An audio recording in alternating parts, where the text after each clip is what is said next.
oped and thine eyes be peeled, and transport yourself to the tiny, obscure village of Winchestershire.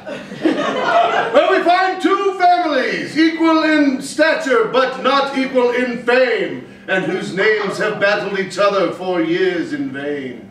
And though we do see that the conflicts and the hatred that arise between persons may be conquered by the thing most pure and true. Now, open your ears and listen tightly, like a glove, as we tell you a reckless piece of love.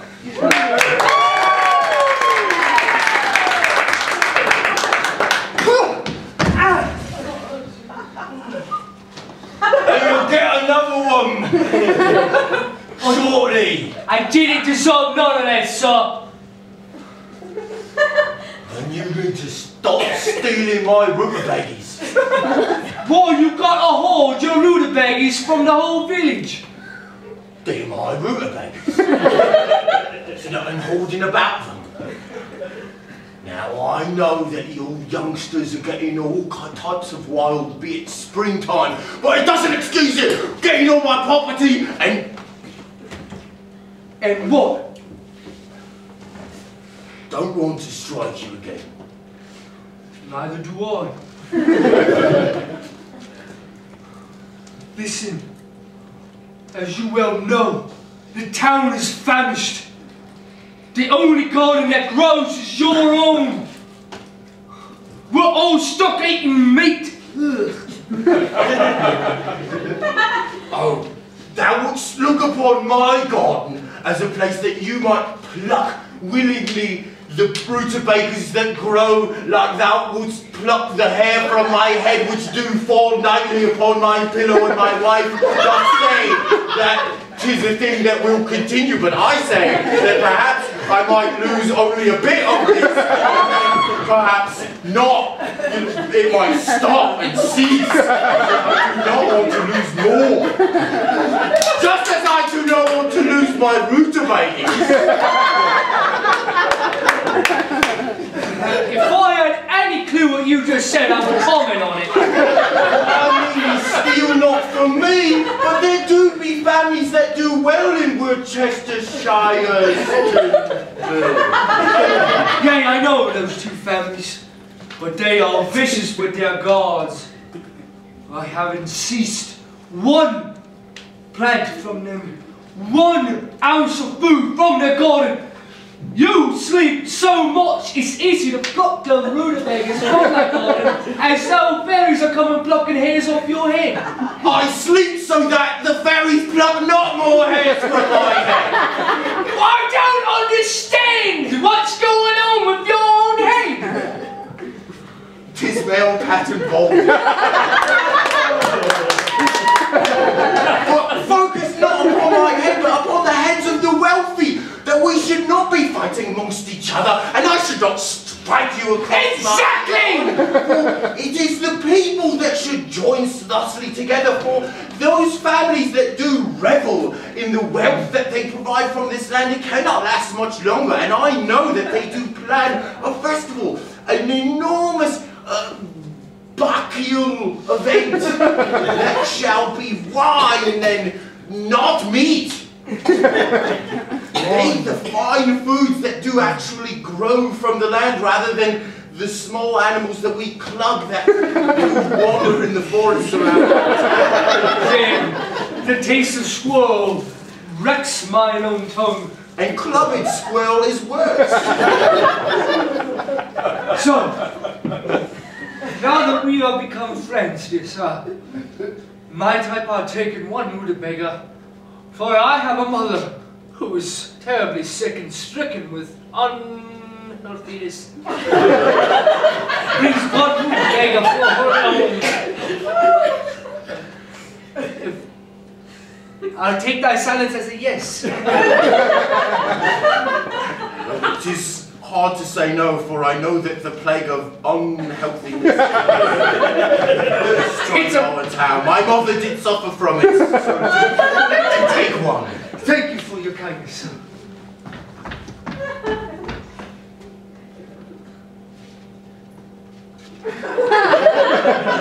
There's a hair on my rutabaga! It's not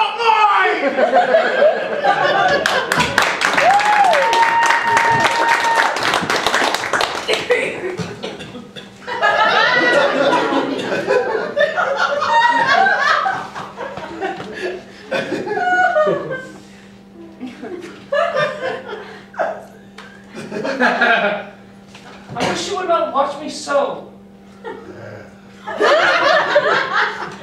Celestia, thou know it must be. 'Tis our calling and our charge. I know what my father bade me, and I know what my mother would have me do. But I am safe in my room.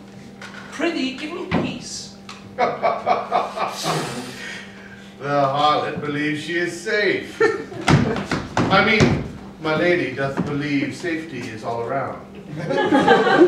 Man, I am not plucked dumb from my ears.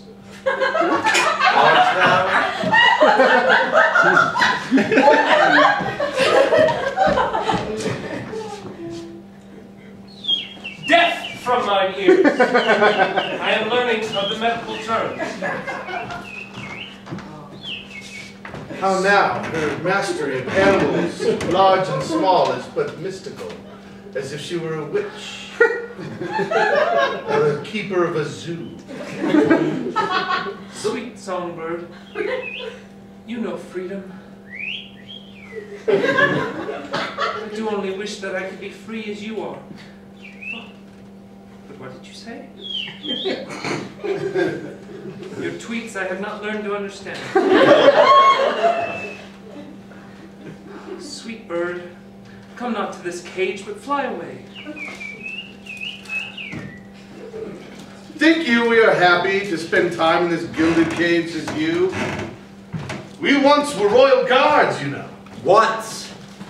Now 'tis our charge to simply stand on either side of one singular door and watch thee brush thine own hair. And speak to tiny animals. And am I taken with such things that would make me happy, being in this cage, that I may speak to other birds, such as myself?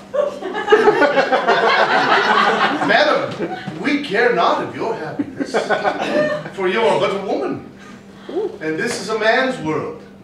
Hast thou not learned that by now? I'll have you know that my mother is a very powerful woman, and she has taught me to be strong. That is how I have survived to these long years in my horrible, horrible pain. Ah, but 'tis not your father that does rule thy mother? Yes, it is. Ah, your eminence. Good evening, sir. Stand down, guards. Father, Yes, my dear Celestia. Also obligate. but, Father, I prithee, tell me, this ball that you do plan on the morrow, may I attend? For it is my greatest wish that I may ride among the dance floors and eel slithers through a swamp. Tis a beautiful picture you paint, Mr. Brainy. May I sit, for my gout does act up upon my fat leg. Prithee, Father, take my seat. Yes, thank you for assisting, guards. Of course, Celestia, dear, obedient, leg-grabbing slave. I do love that you comfort my swollen, achy joint. Sir, And I don't interrupt you. For I am the master! was only going to mention that while the gout is permanent, the gala which you speak of shall come and go. Should we sit in this room for an extended period of time? I believe I have been interrupted for the most petty and pointless I have ever heard. Mother God! Oh, yes, Yes! Do execute this guy. Yes, and do so in front of me. yes, immediately, sir. Sir, For I do gain pleasure. I ask that you would let your anger pass as I do speak to you of the ball tomorrow. Prithee, send them away. Kill them not. Oh, Celestia, you are so kind and sweet. Oh, I shall let you deny me this pleasure, I suppose. Kill him later. But prithee, go. I must speak to my father. And I must speak to thee, Celestia. Sweet father, the name of Parnassus, my great father, is withering amongst his only child.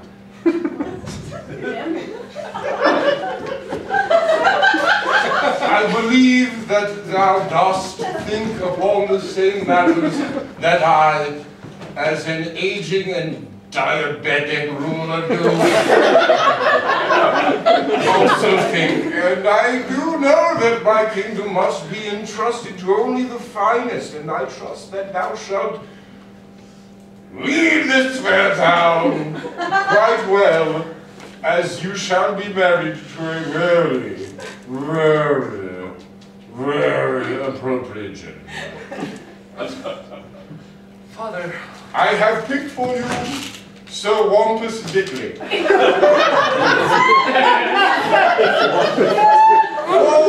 I know that he comes from a warring family and that the Dickleys are not our favorite of people, that their son Wampus will be a fine husband to you and will care for you as you care for my leg, which does wither just as does my power.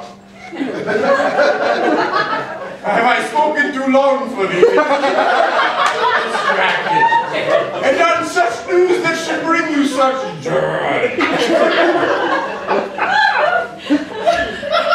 Father, I am stricken with happiness that I must needs cry. For Lord Dickley is a fair gentleman that you do pick. Yes. I would wish nothing more than to make you happy, but Father, a young Lord Wampus is he to be invited to the ball on the eve of the morrow? Of course, and we shall commence the ball with a wedding. Oh, so soon. Yes. Upon the morrow you shall be a Dickley.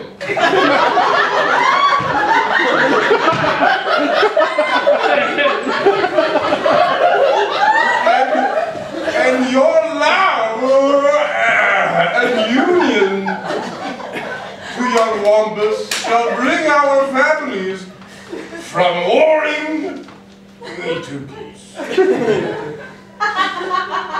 It is well reasoned, Father. I accept thy judgment as it is wise, and wise shall it ever be. But prithee, Father, give me time for preparation that I may make myself ready for my wedding day on the morrow. Oh yes, it is only right that you do something.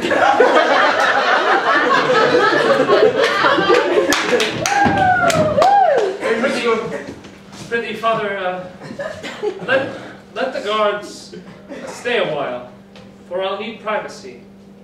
Brush my hair. I not know of womanly things such as these brushings of hair, and I leave you to that thing.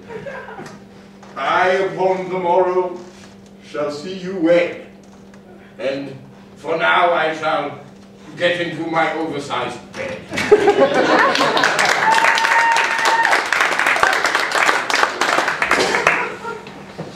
Married on the morrow?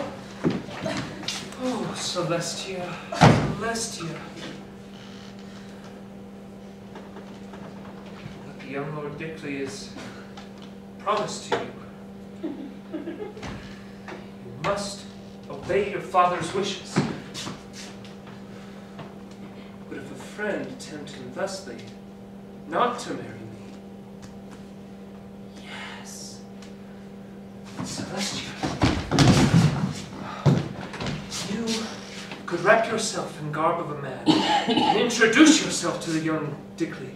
For he is mild of mind and would be taken by a young and attractive man such as yourself. Therefore, present yourself in ways masculine and strong, for I'll have not a husband ere this day is long.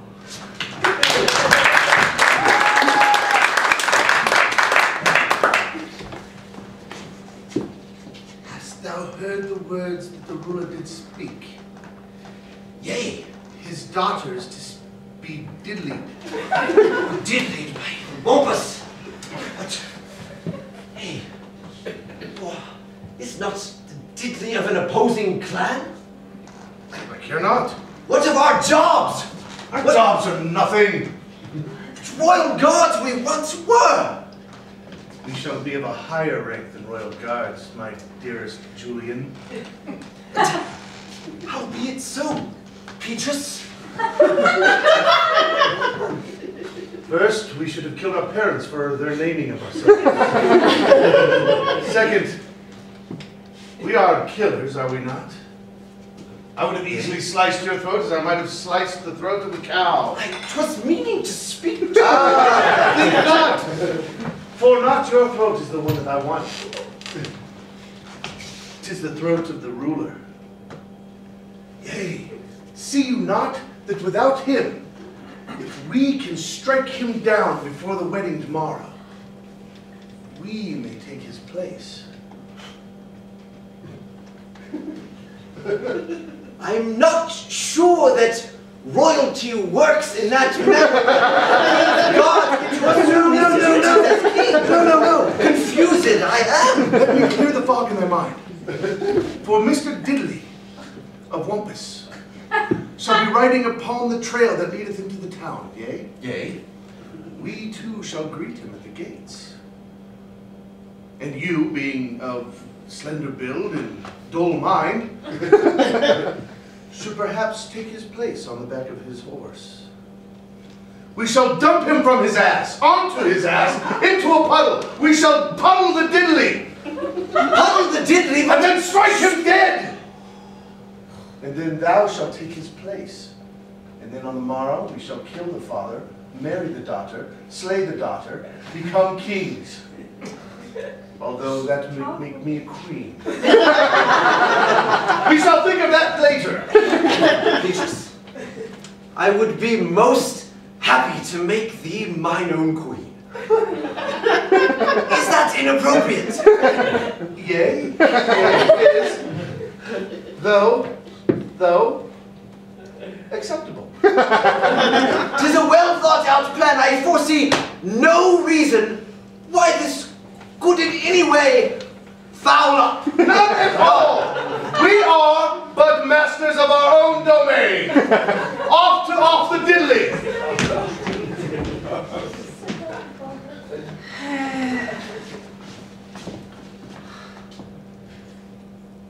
Hey.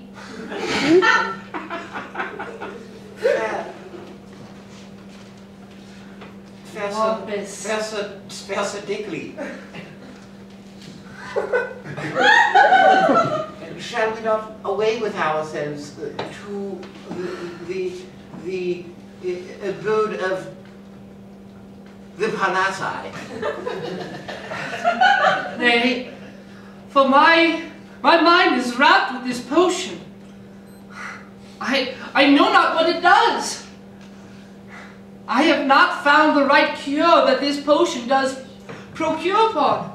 I call it but of insulin, but I know not what it does. What didst thou call this? Insulin. I know not what it does. Perhaps it does, when imbibed, give one the power of most good insulting. If thou shalt try it, then perhaps say disparaging words to me, for I am always faithful to you, and will not take offense.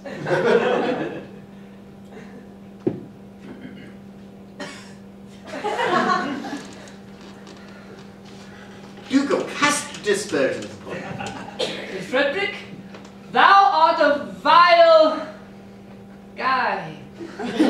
It does not work for insults. I wrap my head around this. I wrap my head around many a potion and know not what it does. Might I say, Sir Wampus, that though these matters do weigh heavy upon your head, I do have prepared the lantern, and we shall perhaps on our way, for it is take but a full night to arrive at the gates of the estate of the Parnassi.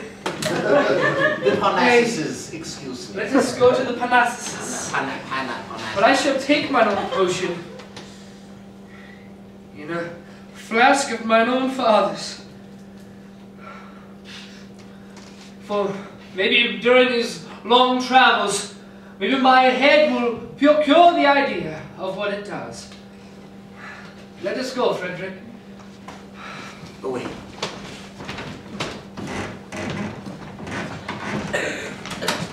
But I feel that they arrive shortly. On the tempest trail we wait. Aye, but 'tis our fate to wait. I do wish they would hurry along the trail. As do I. Oh! Drop your sword. Oh! Touch not the Lord Wampus Digley, or I'll cut thy throats.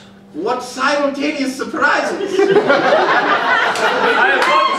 I have watched you since leaving your fair estate. And who are you, good sir? Damn, I'm stricken without a name. For I am Celestia, but I shall not extend it thus to them. Celestio is my name. Thy name sounds familiar to mine own ears, but yet I cannot place it. 'Tis a word often found in the English dictionary, written by the Lord Framingham. 'Tis a dainty name for a man. Not that I am to be picky. I'll beg thee not to speak while I am saving thee, sir. Touché. Celestio! We mean thee no harm. We come only for the gentle riders on the ass. Then sheath thy swords. Show that you are of good will. I see, but for you we have goodwill. And for these two we do not. As long as your swords are drawn, I shall keep mine. We mean to slay these two passengers, and if you get in our way, you shall too be slain. Know you not who this man is? Yea, we do. Is Sir Wampus. Diddly Wampus. Dickley! Dickley. Wampus Dickley. Wampus. Sir Wampus Dickley. And we thought Of the one name Worcestershire with Dickleys. Fair sirs, why would you kill this young man? This fair prince? Stroke the ass as For he doth encroach upon our fair village with ill will. I would encroach upon you. Our intentions are of your business not. We shall slay these two, and any gold that we find in their pockets thou may have. It is a skittish ass. And a noisy ass. Please do not approach the Dickley ass! Where did we ride along? For we are on a very steadfast ass. We should ride forward around these two. Stand before the ass. Do not let it pass. Thine ass shall not pass through mine own body. I feared this day would come. My life appears before mine own eyes. I have not found a love, dear Frederick. I have not found a love. Strange Celestio, dost thou believe that thy one sword can best the two former royal guards? If thou do believe it, then prove it. Use thy swords and not thy words if thou intends to fight. And we shall. Now! Either hand! On guard, Celestio! Okay, fight anon.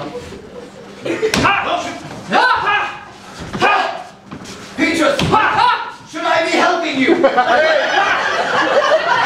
I feel that would make an uneven match! I shall stand. Oh! He might very easily stab us from here, but it's so You must speak too loudly, for it may give ideas to their ears. Just sit on thine ass. You know, as I stand thusly, I may kill thee. Lantern! Right along! Right along! Hey! Lantern! Get away! Get away! Yes,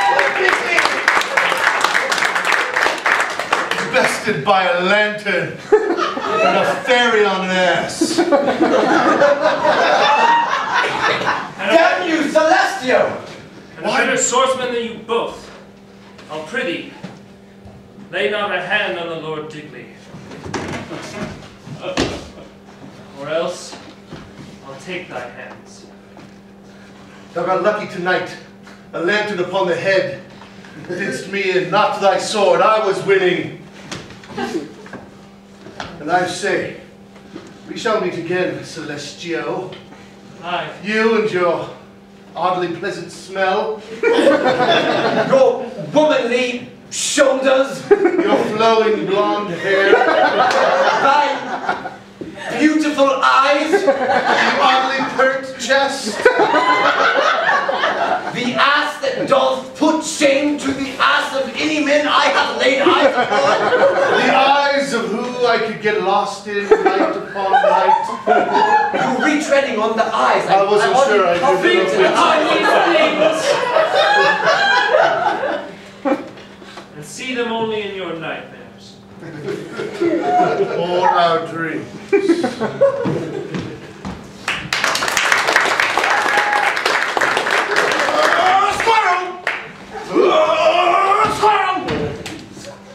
Boys, have you found any squirrels? No! Oh, what? Why haven't you beaten it yet? Bludgeon it! I was wanting to take it home and plump it up. We had nothing to eat! That was a good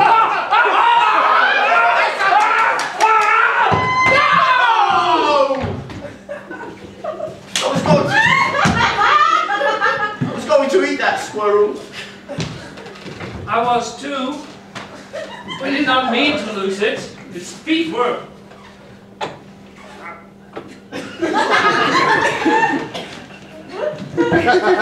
Doing what? You know. I want your dozzle. It's all time and day. This crazy bloke is eating it. That's why you lie. Oh, wait over to him. I believe he's from the hills. Of course he's from the hills. We're in the hills. You knocked it into his window. He's from there. Don't talk to me like I'm something again, okay? Well, he's from the hills, obviously. Aren't you, weirdo? Oh, there's always a battalion of horse in my house. Husband! I've upset the old witch. How dare you speak of your mother like that? If thou be my mother, fire upon the god. Mighty hard on. So, mother, why didst thou follow us squirrel bashing? Thou knowest this is a thing of men only. Yeah, men, right. It's embarrassing when your mom walks in on thou bashing your squirrel.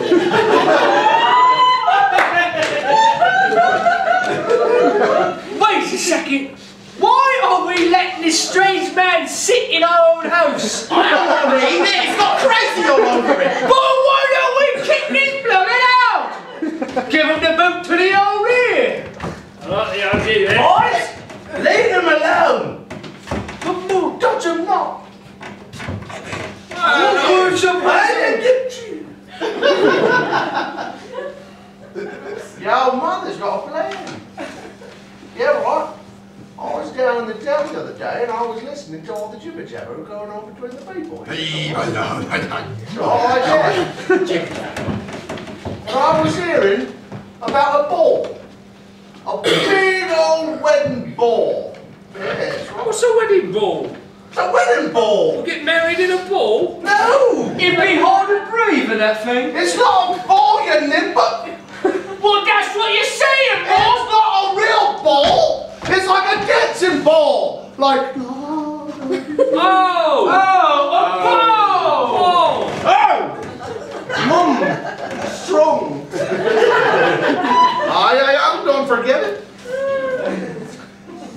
Anyway, come, sons. This creature, like I see before you. Don't ask, I'm not sure what accent I'm doing. I can tell you've been drinking. A lot, yes. Yes, I am. Your northerly accent always... She's from the hills, worry not. It's a mishmash of accents. But this creature, we're going to infiltrate the ball. Aye. With an ugly mug of that nature! Aye, right, because he's a fool. A jester, you see. He likes to laugh. Much like you do. Take I your like a good snuff. laugh. Listen, come here. We need no squirrels. We need no rutabagas. We need royal food. Oh, look at me, it's like I haven't eaten in a week. I'm wasting away to skin and bones. Just like your accent. Exactly. Oh, 'tis true, mother. We'll have to go and infiltrate the bell. I don't know my own family anymore! Yay! Let us go to the ball now! And infiltrate it now! Aye, we shall. Dress him Here we go, yahoo! Hey! Now! We shall dress him as your sister. Baby! Didn't know we were carrying him. Yo, hey, Manu! Yo! Save me some of that squirrel!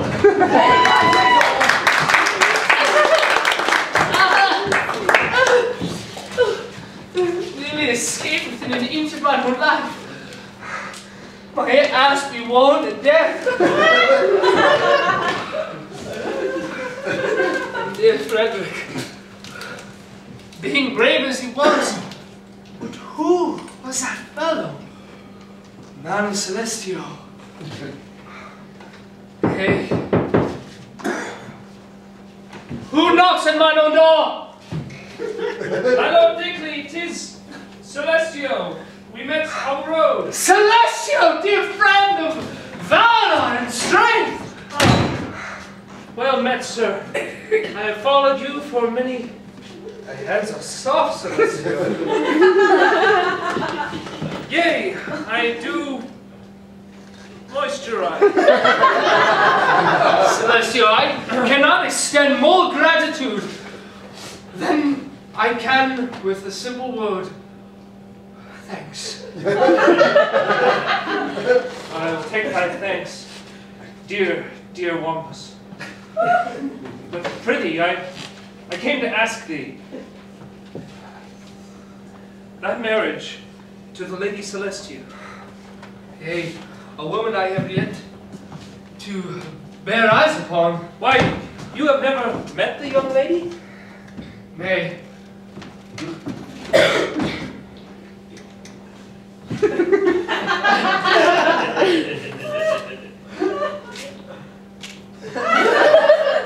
Tis strange that you would marry a woman that is a woman you know not.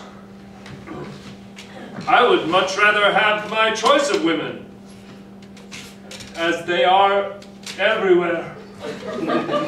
Hey, I wish for a choice of my family and the family of the fair Celestia have been at war, and our marriage is to bring peace. Yea, I am rapt with uncertain I feel it be hot in here, be why my tongue be wrapped with stutters. Why? Lord Dickley, you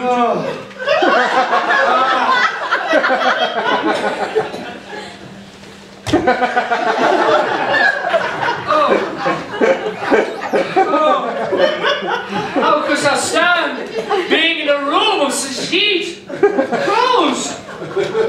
Take thy clothes off, sir. We be men. I've seen it all before. Oh, dear sir, I think you have not seen what I have. What dost thou have? Why, scars. Horrible, terrible scars that mar every inch of my flesh. For I understand, Celestial. I understand. But Celestial, you come out of nowhere to save mine own life. Why? What have I done for thee? Well,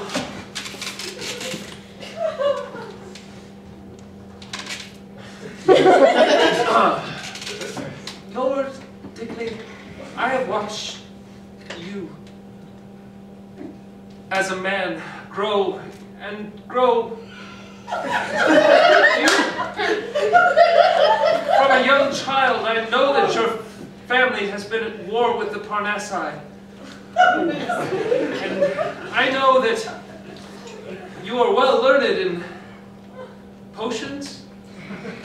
Potions. Know that Yea, well learned. For I have created a potion that I know not what it does.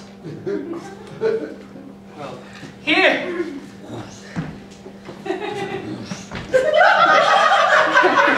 Might as well take it for thine own. Maybe thou can find a way to use. What gives thy the giggles?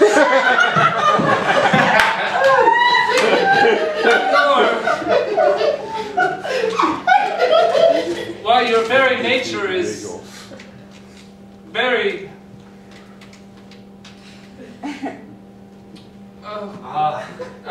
I see, Celestial. It all comes together. Thou's followed me since I was a babe. Thou gets giddy around my own naked body. I see, I do not go that way. I go straight down that path of heterosexuality. Why? Hands of soft, chest of big perky nature. I stick you forward like a peacock. You brazen young whip. I would have you know that I have taken care of myself in a way that is so wonderful that beneath this fair tunic 'twould blind you with wondrous sight. Wondrous sight? I do not wish to see thy scarlet flesh. Stars. If that was thy intent of saving my life, I thank thee for thy attempt, but I do wish thee to step out of my chambers, for I do not wish to flow that way. But Celestia, tell me one thing that you would say, that you would have if Celestia would be your wife. What could you bring to her that a man such as myself could not? Bring to her? I know not.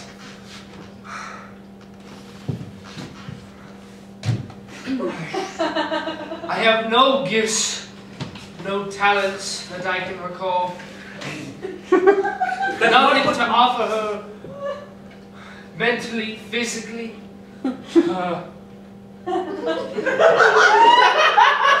What? Fair Lord Dickley, every woman desires one thing from a man. Would you give her love? Yea, It is one thing. My word of love brings bells to my ears.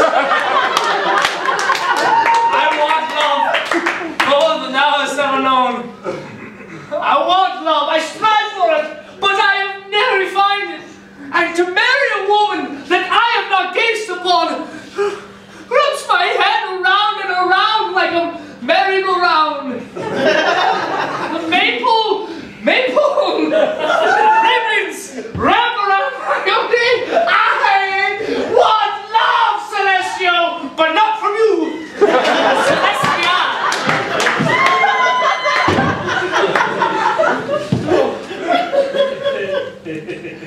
Yeah, I spoke too much. Leave my chambers. My heart is breaking, for all I desire is love. I wish to hate him so. I do find myself wrapped with his girth of love. Very well. Farewell, Lord Wampus. Farewell, Celestio.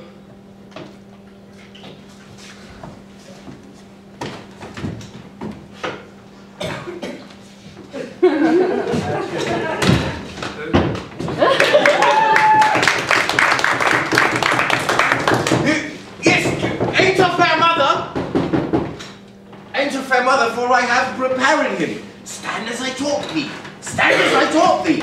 And I've taught him phrases that the intelligentsia will love to hear, such as kill townspeople and babies are delicious. And I also taught him I love eating boogers. Because the rich people mother is strong. Kill the town people.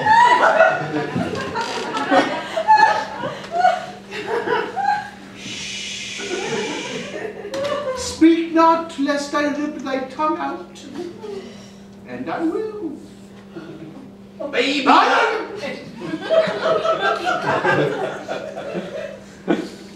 What? Babies are delicious! Babies are delicious! That's what I told him. What about the townspeople? Do what? Kill! Get on! No! That's how they talk! I know it in private! That's what they're saying up there! They go, kill the townspeople! Babies are delicious! They died upon them because they take thine own photos and they place them and they suckle upon them. Aye, this may all be true, but we shall not be in private quarters, dear son. We will be at the ball, surrounded by royalty. Then what phrases shall we teach him? None! None at all! For the moment this young person opens his mouth, our plan shall go into ruin. Babies are delicious! See? Do that last one. Babies are delicious! The ball commences at the stroke of now. We must hurry! We must off, son!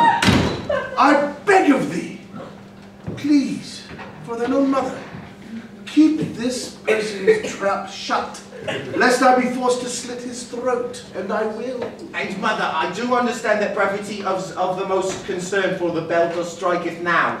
But simply to make most clear, the plan is to use him to enter the ball because You shall be dressed as your sister.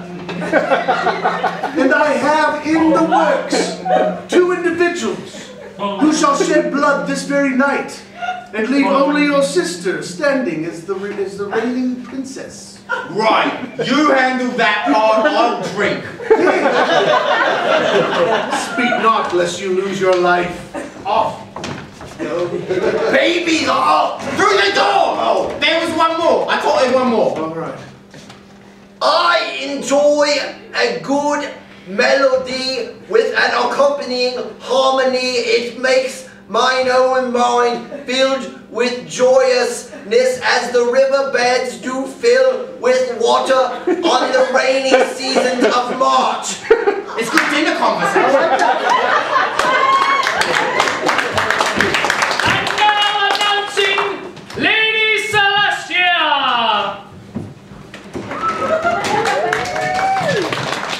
And now announcing Lord Fellonia!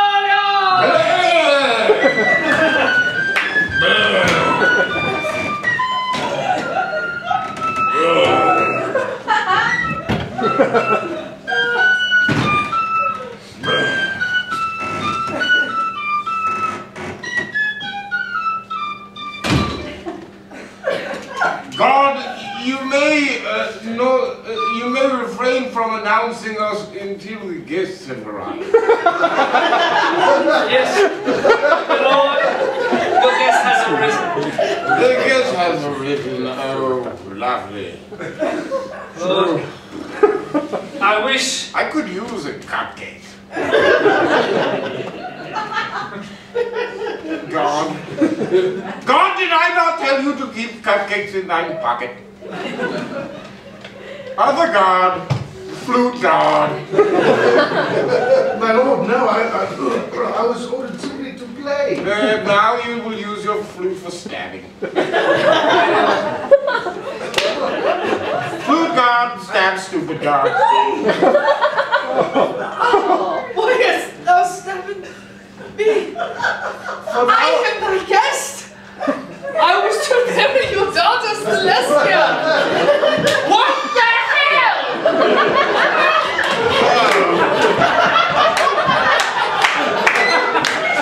Thou must forgive me for my eyesight and my lazy eyeballs.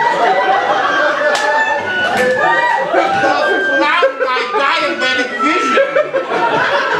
Sir, why hast thou killed Sir Wampus? I was simply in the cupcake shack fetching cupcake. Oh, thou art the God.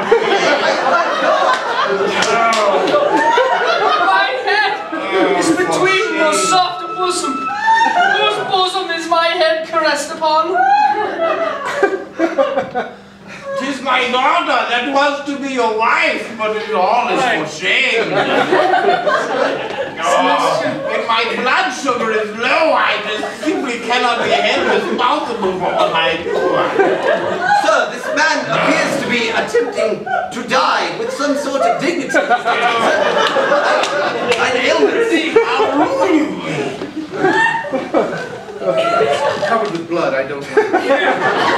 But I must say, I do enjoy the good melody accompanied with the harmony. Father! Stop thy tongue or I'll rip it from thy face! Can you not see? No flute. This is why our families have fought for so long. 'Tis true, but Lord Wampus, you are well learned in potions, aren't you? Yea, I am. No, you some. I'm sorry.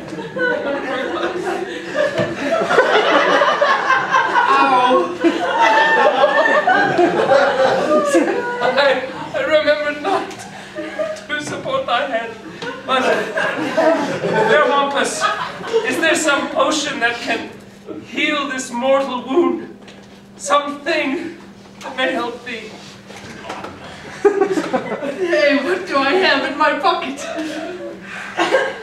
Take it. I hope it is milk. You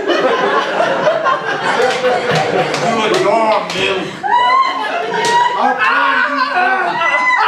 The wound! The wound! The ceiling! It's a ceiling in my hands! Oh! Oh! Lord Wampus! Oh! Let me hit you! I feel much better, but fire upon you! Please! Lord, take thy seat! How now? Surely it is my diabetes high. Father, God, and I kill gods for sport. I would bid thee drink this potion.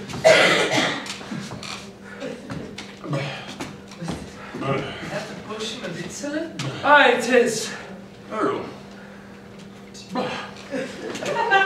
I feel my diabetes ease. My legs do become springy. Aye. And my tongue so much more agile, and my eyeballs not all out in like way different directions. Our plan do seem to be ruined. I feel better? I do, kind sir. Our plan is taking a turn for the better. We're not even having to do much. Take this potion. Does that feel better? Well then, Don't tip me! Father! Moving on away, perhaps he has a potion for Hey, take stabbing. that last of the potion. Let me the last! And the last time I stabbed me. But I want that to be One more potion! No! Another potion! my father is dead. By your horrible hand. Aye. And now, I know thee. and you do know me. As Celestio, Oh! a fair and better swordsman than thou both. Should have brought my sword.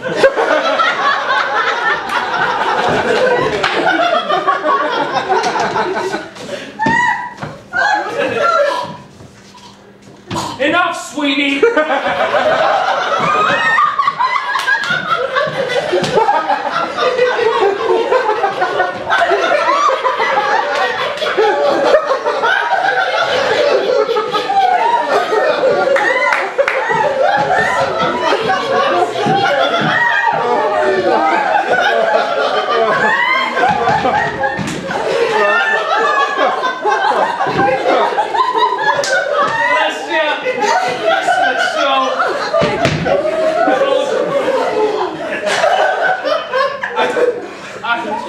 Now that I know that thou was Celestia,